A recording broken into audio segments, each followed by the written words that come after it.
Good morning friends. GST platform के YouTube channel में आप सभी का स्वागत है। जी हाँ फ्रेंड्स, जीएसटी रिटर्न यानी कि जीएसटीआर 3B के अंदर जो आपका डेटा लॉक होने वाला था टेबल 3.2 में, वो अब फिर से चेंज कर दिया गया है।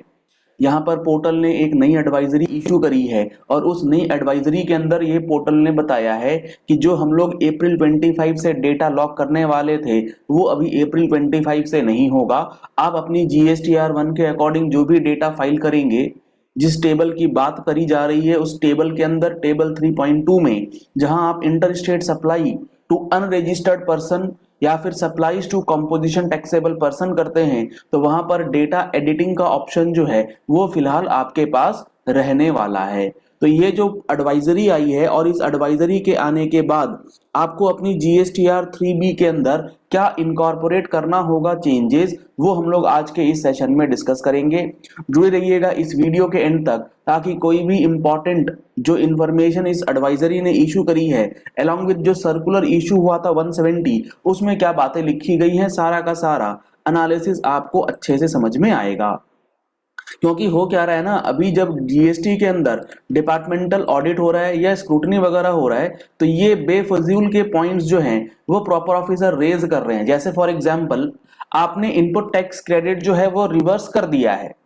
अब यहां पर समझिएगा हो क्या रहा है मामला, जीएसटीआर 3B के अंदर आईटीसी आपको रिवर्स करना है। अब समझिएगा, जब आप जीएसटीआर 3B फाइल करते हैं तो उसका इनपुट टैक्स क्रेडिट क्लेम करने का जो नेट आईटीसी वाला टेबल है वो आपके पास है टेबल 4A5, और आईटीसी रिवर्सल जो आप परमानेंट रिवर्सल की बात करते हैं जहां पर रूल 42 एंड 43 के अंदर आपको रिवर्सल करना है वो, और उसके साथ साथ जो हमारा टेबल 4B2 है, टेबल 4B2 ये बात करता है अदर रिवर्सल्स की। अदर रिवर्सल का मतलब क्या होता है? अदर रिवर्सल का मतलब होता है कि वो आईटीसी जो कि आप अभी तो रिवर्स कर रहे हैं बाद में रिक्लेम कर लेंगे।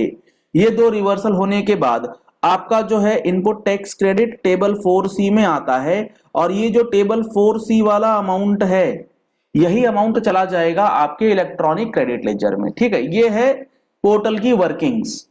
अब है क्या, मान लो आपके पास टेबल 4A5 यानी कि नेट आईटीसी जो आपका है, टोटल आईटीसी जिसको हम लोग कहते हैं, वो लेट सपोज 1 लाख रुपीस का। अब आपने कोई ऐसी परचेजेस कर रखी हैं जो 42-43 के अंदर इन एलिजिबल है, और let suppose in eligible ITC आपका है इस केस में 10,000 रुपीस का। 10,000 रुपीस का इन एलिजिबल आईटीसी है। अब आप अपनी जीएसटीआर 3B जो है वो लेट सपोज फाइल कर रहे हैं, या आपने ऑलरेडी फाइल करा हुआ होगा 19-20, 20-21, 21-22 वगैरह में। तो आपने क्या करा है, आपने ये टोटल आईटीसी में से इन एलिजिबल आईटीसी यानी कि जो 10,000 रुपीस है वो नेट ऑफ करके 4A5 में 90,000 ही डिक्लेयर करा है, और 4B1 4B2 में कोई भी अमाउंट डिक्लेयर नहीं करा। तो आपके 4C में कितना अमाउंट गया? गया तो 90,000 ना, लेकिन ऑफिसर कह रहे हैं हम नहीं मानेंगे इस चीज को। आपको क्या करना था, आपको टेबल 4A5 में पहले 1 लाख दिखाना था और रूल 42-43 में दिखाना था 10,000, तो आपको 90,000 का बेनिफिट मिलना चाहिए। अरे फर्क क्या पड़ जा रहा है? अगर मैंने 10,000 अलग से नहीं दिखाया, नेट ऑफ करके दिखा दिया तो भी क्या दिक्कत है? कोई प्रॉब्लम वहां पर नहीं है। मैंने जो आईटीसी एक्चुअली लेना था वही लिया है, सिंपली एक डिस्क्लोजर है। डिस्क्लोजर मैंने वहां 42-43 में ना करके नेट ऑफ कर दिया है। तो ये छोटी छोटी बातें जो है परेशान करने के लिए करी जा रही है। खैर, तो ये सारी प्रॉब्लम्स आपको ना आए, इसीलिए जो जीएसटी पोर्टल के अंदर एडवाइजरीज इशू करी जा रही है, ये सारी बातें एडवाइजरीज और सर्कुलर में है। एक्ट में तो ये बहुत देरी से आया है, 2022-23 के अंदर नोटिफिकेशन वगैरह आया है। खैर, अब जो ये पोर्टल के अंदर एडवाइजरी आई है, इसी तरीके से जीएसटी पोर्टल के अंदर जो चेंजेस हैं, जो इन्होंने रायता फैला रखा है, उस रायते को समेटने का प्रयास है। इनका जो टेबल 3.2 है, ये टेबल 3.2 तीन प्रकार के डेटा को कैप्चर करेगा, और ये डेटा आपके जीएसटीआर 1 से ऑटो पॉपुलेट होगा। सबसे पहला डेटा जो इसमें आएगा वो आएगा, आपने अगर कोई इंटर स्टेट सेल करी है अपने अनरजिस्टर्ड पर्सन को। सबसे ज्यादा प्रॉब्लम आती है ऐसे लोगों को जो ई कॉमर्स ऑपरेटर के थ्रू सेल कर रहे हैं। उनका ये डेटा जो है 99% केसेस में कुछ ना कुछ एरर के साथ आता है। दूसरा इसके अंदर आता है अगर आपने कोई सप्लाई करी है to a composition taxable person, यानी कि ऐसे पर्सन जो कॉम्पोजिशन में टैक्स भर रहे हैं, आपने उन्हें सेल करा है। और तीसरा आता है यूआईएन होल्डर्स की सेल।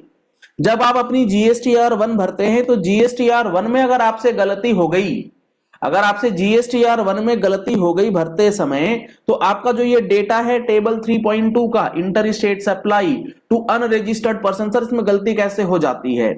गलती इस तरीके से हो जाती है, जीएसटीआर 1 जब आप भरते हैं तो वहां आपको पता होगा इंटर स्टेट सेल के केस में जब आप B2C का डेटा भरते हैं तो 7B के अंदर आपको प्लेस ऑफ सप्लाई लेवल पर रेट वाइज बाइफरकेशन डालना होता है। वहां अगर आपने प्लेस ऑफ सप्लाई गलत डाल दिया तो वो गलत डेटा ही आपके इंटर स्टेट सप्लाई अनरजिस्टर्ड वाले टेबल में ऑटो पॉपुलेट हो जाएगा। और गवर्नमेंट ने पोर्टल ने ये कह दिया था कि अप्रैल 25 से आपको ये जो डेटा हम पॉपुलेट करा करके देंगे इस टेबल 3.2 में, इसे आप एडिट नहीं कर पाएंगे। ये डेटा हम लोग क्या करेंगे, इसे कर देंगे फ्रीज। और अगर आपसे ऐसी कोई गलती हो गई है जीएसटीआर 1 में जिसकी वजह से आपका 3B का ये टेबल डिजेबल है, एडिटेबल नहीं है, और आप इसे ठीक करना चाहते हैं तो आप इसको या तो GSTR1A के साथ रेक्टिफाई कीजिए या अगले महीने की GSTR1 के थ्रू अमेंड कीजिएगा।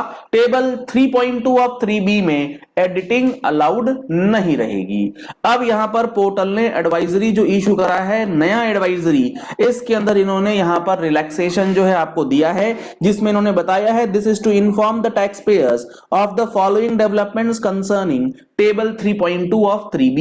As per the earlier advisory जो 11 अप्रैल को दिया गया था, it was communicated that the auto populated values in 3B in table 3.2 of 3B would be made non-editable starting from April 25 tax period।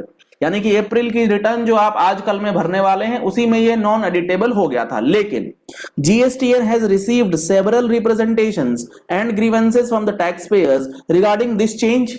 बहुत सारी समस्याएं जो है इस चेंज को लेकर के बताई गई। These concerns are currently being examined and will be suitably addressed in the due course। तो यहां पर पोर्टल अभी पूरी तरीके से तैयार नहीं है, ये इस बात से साबित हो रहा है। In the interest of the tax payer convenience and to facilitate smooth filing it has been decided that 3.2 shall remain editable. यानी कि अभी आपका टेबल 3.2 जो है वो एडिटेबल है। अगर आपसे कोई गलती हो गई है तो आप टेबल 3.2 को ही चेंज कर सकते हैं। और tax payers are advised to report और amend the auto populated entries if required and furnish their return accurately. तो अगर आपकी कोई गलती हो गई है तो आप 3.2 को ही एडिट करके सारी बातें जो है वहां पर रेक्टिफाई एंट्री के साथ दिखा सकते हैं। ये बहुत इंपॉर्टेंट चेंज जो है GSTR 3B की फाइलिंग से रिलेटेड किया गया है, क्योंकि अनरजिस्टर्ड सेल्स इंटर स्टेट के केस में अगर कोई गलती हो गई है तो उसे अब आप गलत डेटा के साथ ही फाइल करें, ऐसा जरूरी नहीं होगा।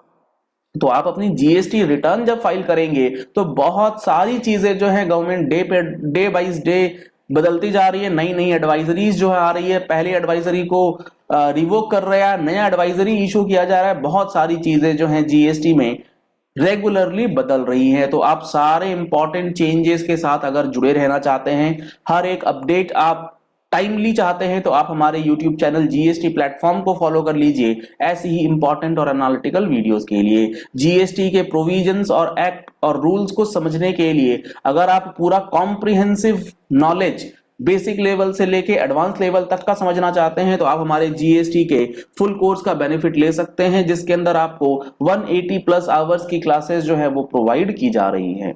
इन 180 आवर्स के अंदर आपको each and every section of GST and rule जो है वो डिटेल में बताया जाएगा। अगर आपको कोर्स ज्वाइन करना है तो जो कॉन्टैक्ट नंबर्स स्क्रीन पर दिए गए हैं इस नंबर पे कॉल कर सकते हैं, व्हाट्सएप कर सकते हैं। आप हमारा मोबाइल एप्लीकेशन डाउनलोड कर लीजिए प्ले स्टोर पर, लिंक अवेलेबल है जीएसटी प्लेटफॉर्म के नाम से। लिंक आपको वीडियो के डिस्क्रिप्शन बॉक्स में भी दिया गया है। और ऐसे नोटिसेस जो आ रहे हैं ना आईटीसी वगैरह को लेकर के, इनका आप अपने प्रोफेशनल या कंसल्टेंट से जाकर के कंसल्टेंसी लेकर के इनका प्रॉपर रिप्लाई देना बेहद जरूरी है। ये झूठ मूठ का डिमांड जो है आपको आगे चल के परेशान कर सकता है। Thank you and have a nice day.